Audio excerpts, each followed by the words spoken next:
ഉണ്ടാക്കാൻ വേണ്ടിയിട്ട് പോകുന്നത്. അപ്പോൾ അതിനു മുമ്പായിട്ട് ഞാൻ ഇന്നലെ കൂണിന്റെ ഒരു വീഡിയോ ഞാൻ അപ്ലോഡ് ചെയ്തിട്ടുണ്ടായിരുന്നു. അപ്പോൾ നിങ്ങൾ കാണാത്തവരുണ്ടെന്ന് വെച്ചിട്ടുണ്ടെങ്കിൽ കാണാൻ വേണ്ടിയിട്ട് മറക്കരുത്.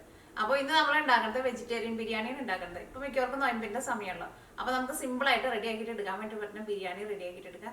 കഴിക്കാൻ വേണ്ടിയിട്ട് നല്ല എളുപ്പമാണ്. റെഡി ആക്കിയിട്ട് എടുക്കാൻ വേണ്ടിയിട്ട് ഒട്ടും പാടില്ല. അപ്പോൾ നിങ്ങൾ ട്രൈ ചെയ്ത് നോക്കാം. ട്രൈ ചെയ്ത് നോക്കിയിട്ട് ഫീഡ്ബാക്ക് പറയാനും മറക്കരുത്. അപ്പോൾ നമുക്ക് ഒട്ടും സമയം കളയാൻ തന്നെ നമ്മുടെ ബിരിയാണി റെഡി ആക്കിയിട്ട് എടുക്കുക. അപ്പോൾ ഞാനിവിടെ നോക്കിയത് ഓൾറെഡി ഇഞ്ചിയും വെളുത്തുള്ളിയും കൂടിയിട്ട് ഞാൻ അരച്ചെടുത്തിട്ടുണ്ട് കേട്ടോ. അപ്പോൾ ഞാനിവിടെ 5 വലിയ വെളുത്തുള്ളിയും ഒരു വലിയ കഷ്ണം ഇഞ്ചിയും കൂടിയിട്ട് കുറച്ച് വെള്ളം ചേർത്തിട്ടാണ് ഇത് അരച്ചെടുത്തത്. ഇനി ഇതിലേക്ക് ചേർക്കേണ്ടത് എന്നിട്ടെന്ന് വെച്ചിട്ടുണ്ടെങ്കിൽ ഇത് 3 ഇതേപോലത്തെ പുതിനയില, ഒരുപാട് ചേർക്കരുത്, ഇത്രയ്ക്ക് മാത്രം ചേർത്താൽ മതി. 3 പുതിനയില എടുത്തിട്ടുണ്ട്, കാരണം പുതിനയില ഒട്ടും കൂടുതൽ ചേർക്കരുത്. പിന്നെ അതേ കുറച്ച് മല്ലിയില കുറച്ച് കൂടുതൽ എടുത്തിട്ടുണ്ട്, എന്നാലും ഒരുപാട് കൂടുതലില്ല. പുതിനയില അത്രയ്ക്ക് 3 എണ്ണം മാത്രം എടുത്താൽ മതി. ഇതും കൂടിയിട്ട് നമ്മൾ ജിഞ്ചർ ഗാർലിക് പേസ്റ്റിൻ്റെ കൂടെ അരച്ചിട്ടെടുക്കുക. അപ്പോൾ നമ്മളങ്ങനെ ബിരിയാണി ഉണ്ടാക്കിയിട്ടുണ്ടെങ്കിൽ നല്ല ടേസ്റ്റ് ആയിരിക്കും.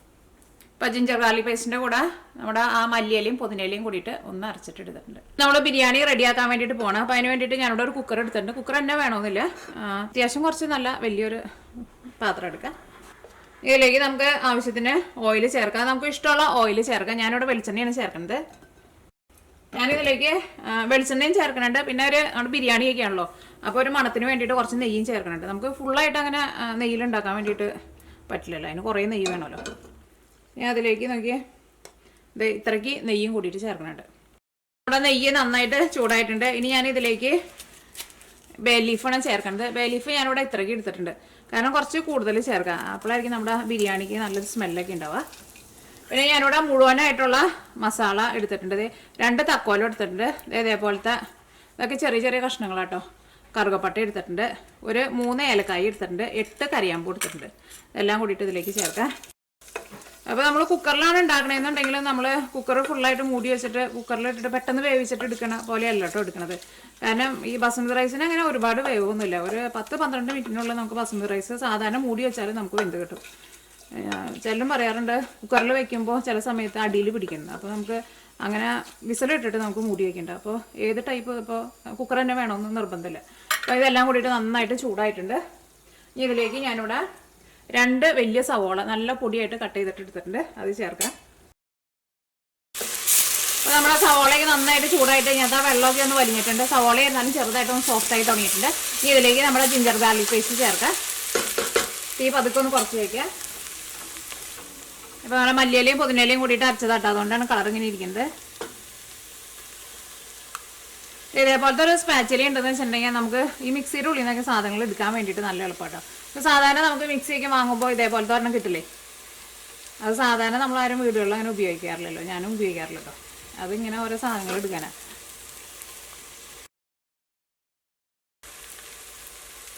ഇനി ഞാനിതിലേക്ക് പച്ചമുളകും ചേർക്കുന്നുണ്ട്. പച്ചമുളക് നിങ്ങളുടെ എരിവിനനുസരിച്ചിട്ട് ചേർക്കാം. ഞാനിവിടെ എടുത്തേക്കുന്നത് അധികം എരിവില്ലാത്ത വലിയ ടൈപ്പ് പച്ചമുളക് 3 എണ്ണമാണ് എടുത്തത്. കാരണം നമ്മൾ പലരും എടുക്കണ ആ പച്ചമുളകിന് പല എരിവായിരിക്കുമല്ലോ. നമ്മുടെ ജിഞ്ചർ ഗാർലിക് പേസ്റ്റും ഇതിനകത്ത് കിടന്നിട്ട് അത്യാവശ്യം നന്നായിട്ട് മുരിഞ്ഞിട്ടുണ്ട്. അതിൻ്റെ ആ പച്ച ഒരു സ്മെല്ലൊക്കെ ഉണ്ടല്ലോ, അതൊക്കെ പോയിട്ടുണ്ട്. ഇതിലേക്ക് നമുക്ക് മസാലപ്പൊടികൾ ചേർക്കാം. അപ്പോൾ ഫസ്റ്റ് ഞാൻ ഇതിലേക്ക് മഞ്ഞൾപ്പൊടിയാണ് ചേർക്കുന്നത്. മഞ്ഞൾപ്പൊടി ഞാൻ ഇതിലേക്ക് 1/2 ടേബിൾ സ്പൂണാണ് ചേർക്കുന്നത്. ഇനി മഞ്ഞൾപ്പൊടി ഇതിൻ്റെ കൂടെ കിടന്നിട്ട് നന്നായിട്ടൊന്ന് മുരിയട്ടെ. ഇതേപോലെ ഒരു 2 മിനിറ്റ് ഒന്ന് ഇളക്കി കൊടുക്കാം. അപ്പോൾ ആ മഞ്ഞളുടെ ആ പച്ച ഒരു ടേസ്റ്റൊക്കെ ഉണ്ടല്ലോ, അതും പോയി കിട്ടും നമുക്ക്. അപ്പോൾ നമ്മുടെ മഞ്ഞൾപ്പൊടി ഇതിനകത്ത് കിടന്നിട്ട് നന്നായിട്ട് മുരിഞ്ഞിട്ടുണ്ട്. ഇതിനകത്ത് അത്യാവശ്യം നന്നായിട്ട് ഓയിലും ഉണ്ട് കേട്ടോ, കാരണം ഇതിലേക്ക് നമുക്ക് ഇനി ഞാനിവിടെ കുറച്ച് വെജിറ്റബിൾസ് കട്ട് ചെയ്ത് വെച്ചിട്ടുണ്ട്, അതും കൂടിയിട്ട് ചേർക്കണം. അപ്പോൾ അതനുസരിച്ചിട്ടുള്ള ഓയിൽ വേണം ഇതിനകത്ത്. അപ്പോൾ ഇനി ഇതിലേക്ക് നമുക്ക് മല്ലിപ്പൊടി ചേർക്കാം. മല്ലിപ്പൊടി ഞാൻ ഇതിലേക്ക് 1/2 ടേബിൾ സ്പൂണാണ് ചേർക്കുന്നത്, കാരണം ഒരുപാട് മല്ലിപ്പൊടി ചേർക്കേണ്ടത്. നമ്മുടെ ചോറൊക്കെ അങ്ങോട്ട് ആകെ കുഴഞ്ഞ് നിറച്ചിങ്ങനെ ഒട്ടി പിടിക്കുന്ന പോലെയാണ്. അപ്പോൾ ഇനി മല്ലിപ്പൊടിയും ഇതിനകത്ത് കിടന്നിട്ട് നന്നായിട്ട് മുരിയട്ടെ. അപ്പോൾ മല്ലിപ്പൊടിയും ഇതിനകത്ത് കിടന്നിട്ട് നന്നായിട്ട് മുരിഞ്ഞിട്ടുണ്ട്. ഇനി ഇതിലേക്ക് നമുക്ക് മുളക് പൊടി ചേർക്കാം. മുളക് പൊടിയും ഞാൻ ഇതിലേക്ക് 1/2 ടേബിൾ സ്പൂണാണ് ചേർക്കുന്നത്. നമ്മൾ പച്ചമുളക് ചേർത്തിട്ടുണ്ടല്ലോ, അപ്പോൾ നിങ്ങളുടെ എരിവിനനുസരിച്ചിട്ട് നിങ്ങൾക്ക് നല്ല എരിവ് വേണമെന്ന് വെച്ചിട്ടുണ്ടെങ്കിൽ നിങ്ങളതനുസരിച്ചിട്ട് പച്ചമുളക് കൂടുതൽ ചേർത്തോ.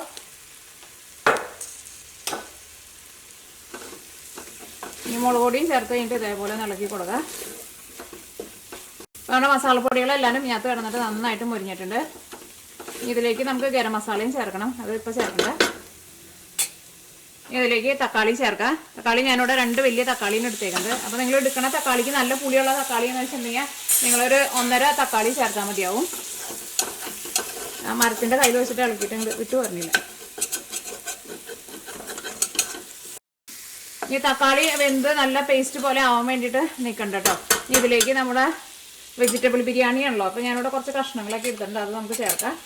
ഇനി ബിരിയാണിയിലേക്ക് ചേർക്കാൻ വേണ്ടിയിട്ട് ഞാനിവിടെ തീ നന്നായിട്ട് കുറച്ചിട്ടാണ് വെച്ചേക്കുന്നത്, അല്ലെങ്കിൽ പെട്ടെന്ന് കരിഞ്ഞു പോട്ടോ. അപ്പോൾ ബിരിയാണിയിലേക്ക് ചേർക്കാൻ വേണ്ടിയിട്ട് ഞാനിവിടെ 2 വലിയ ഉരുളൻകിഴങ്ങ് എടുത്തിട്ടുണ്ട്. ഉരുളൻകിഴങ്ങ് നോക്കി ഞാനിവിടെ ഇതേപോലെ വലിയ പീസായിട്ടാണ് കട്ട് ചെയ്തിട്ട് എടുത്തത്. ഇതേപോലെ വലിയ പീസായിട്ട് കട്ട് ചെയ്തിട്ട് ചേർക്കുക, അല്ലെങ്കിൽ ഉരുളൻകിഴങ്ങ് ആകെ വെന്ത് അങ്ങോട്ട് ഉടഞ്ഞു പോകും. അതേപോലെ തന്നെ ഇത്രയ്ക്ക് ക്യാരറ്റാണ് എടുത്തേക്കുന്നത്. ക്യാരറ്റ് ആയിരുന്നാലും ഇതേപോലത്തെ പീസായിട്ടാണ് കട്ട് ചെയ്തിട്ട് എടുത്തേക്കുന്നത്. അത് ഞാനിവിടെ ഇത്രയ്ക്കാണ് എടുത്തേക്കുന്നത്. പിന്നെ ഫ്രഷ് ആയിട്ടുള്ള പീസ് എടുത്തിട്ടുണ്ട്. പീസ് ഇത്രയ്ക്ക് എടുത്തിട്ടുണ്ട്. പീസ് ഇപ്പോൾ നിങ്ങളുടെ അടുത്ത് ഇല്ലാന്ന് വെച്ചിട്ടുണ്ടെങ്കിൽ ചേർത്തില്ലെങ്കിലും കുഴപ്പമില്ല. പിന്നെ ബീൻസ് എടുത്തിട്ടുണ്ട്. പിന്നെ എടുത്തേക്കുന്നത് ബീൻസാണ്. ബീൻസ് ഞാനിവിടെ എടുത്തേക്കുന്നത് ഫ്രോസൺ ആട്ടോ, കാരണം കടയിൽ പോയിട്ട് കഴിഞ്ഞ ദിവസം എനിക്ക് ഫ്രഷ് ആയിട്ടുള്ള ബീൻസ് കിട്ടിയില്ല. അപ്പോൾ ബീൻസ് ആയിരുന്നാലും ഇതിപ്പോൾ കുറച്ചുള്ളൂ, ഇതിനേക്കാളും കുറച്ചും കൂടി കൂടുതൽ ചേർക്കാം കേട്ടോ, കാരണം എൻ്റെ അടുത്ത് ഇത്രയ്ക്ക് ഉണ്ടായിരുന്നുള്ളൂ. ഇത് ഫ്രോസൺ ആയതുകൊണ്ട്. അപ്പോൾ ഇത്രയ്ക്ക് സാധനങ്ങളാണ് നമ്മൾ ഇതിലേക്ക് പച്ചക്കറികളായിട്ട് ചേർക്കുന്നത്. പിന്നെ ഇതിലേക്ക് നമുക്ക് മല്ലിയിലയും പുതിനയിലയും വേണം. അപ്പോൾ നമുക്ക് ഫസ്റ്റ് ഇതൊക്കെയാണ് ചേർക്കാം. പീസ് ചേർക്കാം, ക്യാരറ്റ് ചേർക്കാം, ഉരുളൻകിഴങ്ങ് ചേർക്കാം, ബീൻസ് ചേർക്കാം. ബീൻസ് അപ്പോൾ കുറച്ച് കൂടുതൽ ചേർത്തോ. ഇതിലേക്ക് നമുക്ക് ആവശ്യത്തിന് ഉപ്പ് ചേർക്കാം. നമുക്ക് മീഡിയം ഫ്ലെയിമിൽ ഇട്ടിട്ട് ഒരു 10 മിനിറ്റിൻ്റെ അടുത്ത് മൂടി വയ്ക്കുക. തീ ഒരുപാട് കൂട്ടി വയ്ക്കേണ്ട. വെജിറ്റബിൾസ് ഒരുപാട് വെന്തങ്ങോട്ട് ഉടയാൻ വേണ്ടിയിട്ട് നിൽക്കണ്ട, കാരണം ഒരു 1/4 ഭാഗം മാത്രമേ നമുക്ക് വെജിറ്റബിൾസ് ഇതിൻ്റെ കൂടെ കിടന്നിട്ട് വെന്താൽ മതി. പിന്നെ ബാക്കിയുള്ള വേവ് നമ്മുടെ അരി ചേർക്കില്ലേ, അരിയുടെ കൂടെ കിടന്നിട്ട് വെന്തോളും. തീ കൂട്ടി വയ്ക്കരുത്, ഉറപ്പായിട്ട് അടിയിൽ പിടിക്കും കേട്ടോ. അപ്പോൾ ഞാനിവിടെ തീ ചെറുതായിട്ട് കുറച്ചിട്ട് ഒരു 12 മിനിറ്റ് ഞാനിവിടെ മൂടി വെച്ചിട്ടുണ്ടായിരുന്നു. ഞാൻ തീ നന്നായിട്ട് കുറച്ചിട്ടായിട്ട് വെച്ചിട്ടുണ്ടായിരുന്നു, അല്ലെങ്കിൽ ഉറപ്പായിട്ട് അടിയിൽ പിടിക്കും.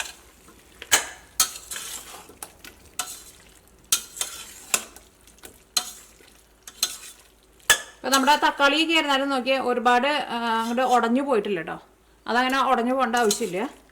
ഇതിനകത്ത് നമ്മൾ ചേർക്കേണ്ട എല്ലാവരും കഷ്ണങ്ങളാണ്, കാരണം തക്കാളിയും ഒരു വെജിറ്റബിൾ ആണല്ലോ. അപ്പോൾ അതങ്ങോട്ട് ഉടച്ചിട്ട് അങ്ങോട്ട് ചേർക്കേണ്ട, അത് അങ്ങനെ തന്നെ കിടന്നോട്ടെ. ഇനി ഇതിലേക്ക് നമുക്ക് വേറെയും കുറേ സാധനങ്ങൾ ചേർക്കാനുണ്ട്. അപ്പം ഞാനിവിടെ മല്ലിയിലയും പുതിനയിലയും കട്ട് ചെയ്ത് വെച്ചിട്ടുണ്ട്, അതാണ് ചേർക്കേണ്ടത്. നമ്മുടെ ടേസ്റ്റിനനുസരിച്ചിട്ട് ചേർത്ത് കൊടുക്കുക.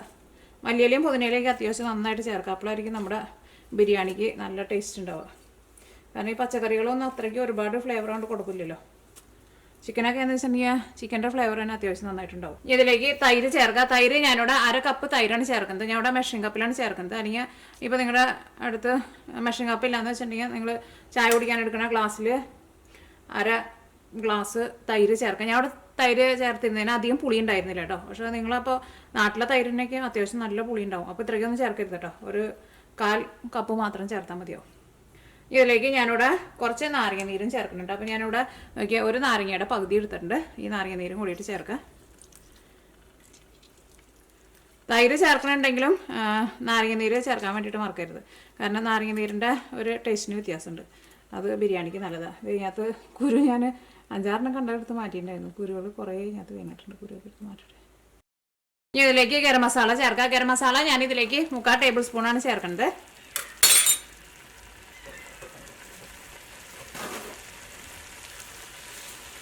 നമ്മൾ ചേർക്കാനുള്ളതെല്ലാനും ചേർത്ത് കഴിഞ്ഞിട്ടുണ്ട്. ഇതെല്ലാം കൂടിയിട്ട് നന്നായിട്ടൊന്ന് ഇളക്കാം.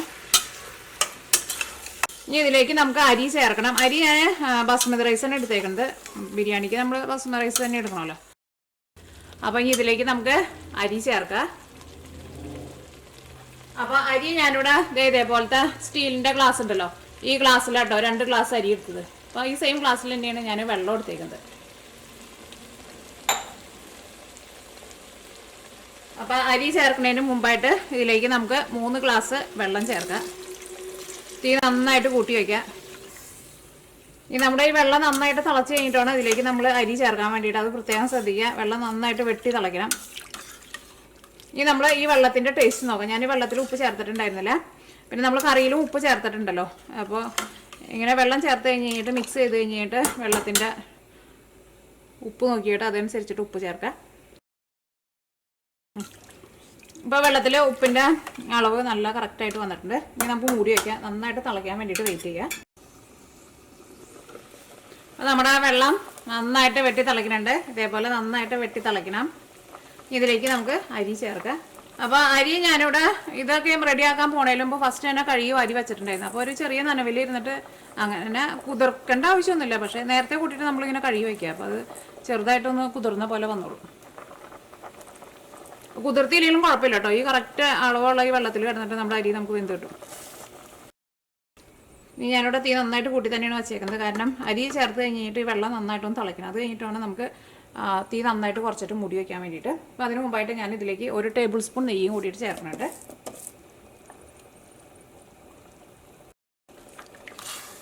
തിളച്ച് തുടങ്ങിയിട്ടുണ്ട്. നന്നായിട്ട് അങ്ങോട്ട് ഫുള്ളായിട്ട് അങ്ങോട്ട് തിളക്കട്ടെ കേട്ടോ. ഫുള്ളായിട്ട് അങ്ങോട്ട് തിളച്ച് കഴിഞ്ഞ് കഴിയുമ്പോൾ നമുക്ക് തീ അത്യാവശ്യം നന്നായിട്ട് കുറച്ച് തന്നെ വെക്കണം. കുറച്ചിട്ട് മൂടി വയ്ക്കാം. അപ്പോൾ ഇനി ഇത് നമ്മൾ ഇപ്പോൾ നന്നായിട്ട് തിളച്ചിട്ടുണ്ട്. ഞാനിവിടെ തീ നന്നായിട്ട് കുറച്ചിട്ടാണ് മൂടി വയ്ക്കുന്നത്. അപ്പോൾ നമ്മൾ ഇവിടെ ഒരു 20 മിനിറ്റ് ലോ ഫ്ലെയിമിൽ വെച്ചിട്ട് മൂടി വെച്ചിട്ടുണ്ടായിരുന്നു. ഞാൻ ഇടയ്ക്ക് തുറന്നു നോക്കിയിട്ടുണ്ടായിരുന്നില്ല കേട്ടോ. ഇതിനകത്ത് നന്നായിട്ട് ആവിക്ക് വന്നിട്ടുണ്ട്. നമ്മളിങ്ങനെ ഇടയ്ക്കിടയ്ക്ക് തുറന്നു നോക്കേണ്ട ആവശ്യമില്ല. തീ നന്നായിട്ട് കുറച്ച് വെച്ചിട്ടുണ്ടെങ്കിൽ ഉറപ്പായിട്ട് അടിയിലൊന്നും പിടിക്കില്ല. ഇനി നമ്മുടെ ബിരിയാണി ഒന്ന് നോക്കട്ടെ, റൈസ് വെന്തുണ്ടോ നോട്ടെ. റൈസൊക്കെ നല്ല കറക്റ്റ് പാകത്തിന് വെന്ത് കിട്ടും. ഒട്ടും വെന്ത് കുഴഞ്ഞു പോലെ. റൈസ്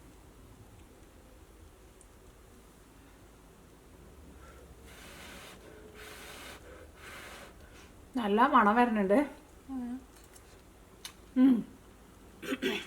റൈസ് നല്ല കറക്റ്റ് പാകത്തിന് വെന്ത് കിട്ടിയിട്ടുണ്ട്. റൈസ് ആയിരുന്നാലും നല്ല സോഫ്റ്റായിട്ട് വന്നിട്ടുണ്ട്.